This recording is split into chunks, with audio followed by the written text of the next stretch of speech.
Friends, কি খবৰ? নিশ্চয় সকলোৱে ভালে কুশলে আছে। মই বন্দনাৰ আপোনালোকক স্বাগতম জনাইছোঁ মোৰ ইউটিউব চেনেল BB লাইফষ্টাইললৈ। পুনৰবাৰ মই আপোনালোকৰ ওচৰলৈ লৈ আহিছোঁ এটা ৰেচিপি। আজি লৈ আহিছোঁ এটা চাটনিৰ ৰেচিপি। আপোনালোকক দেখুৱাবলৈ লৈছোঁ মই খুব কম সময়তে তৈয়াৰ কৰিব পৰা এবিধ চাটনি। আৰু এই চাটনিবিধ আমি তৈয়াৰ কৰিম জিকাৰ বাকলিৰে।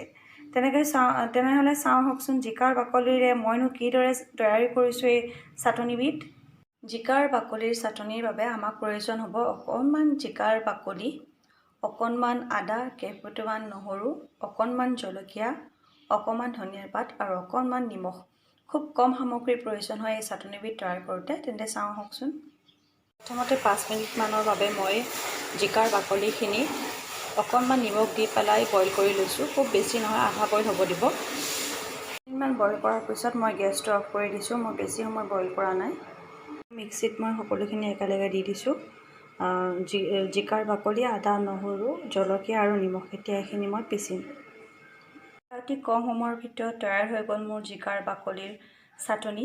খাবলৈ খুবেই সোৱাদ লগা হয়। আপোনালোকে এই চাটনিটো ট্ৰাই কৰি চাব পাৰে আৰু মোক কমেণ্ট বক্সত জনাব পাৰে খাই কেনেকুৱা লাগিলে। আজিলৈ ইমানে। যদি আপোনালোকৰ মোৰ এই ভিডিঅ'টো চাই ভাল লাগিছে তেতিয়াহ'লে লাইক কৰিব, কমেণ্ট কৰিব, ছাবস্ক্ৰাইব কৰিব আৰু লগতে শ্বেয়াৰ কৰিবলৈ নাপাহৰিব। তেতিয়াহ'লে অন্য এটা ভিডিঅ'ৰ সৈতে পুনৰ লগ পাম। আজিলৈ ইমানেই। ধন্যবাদ।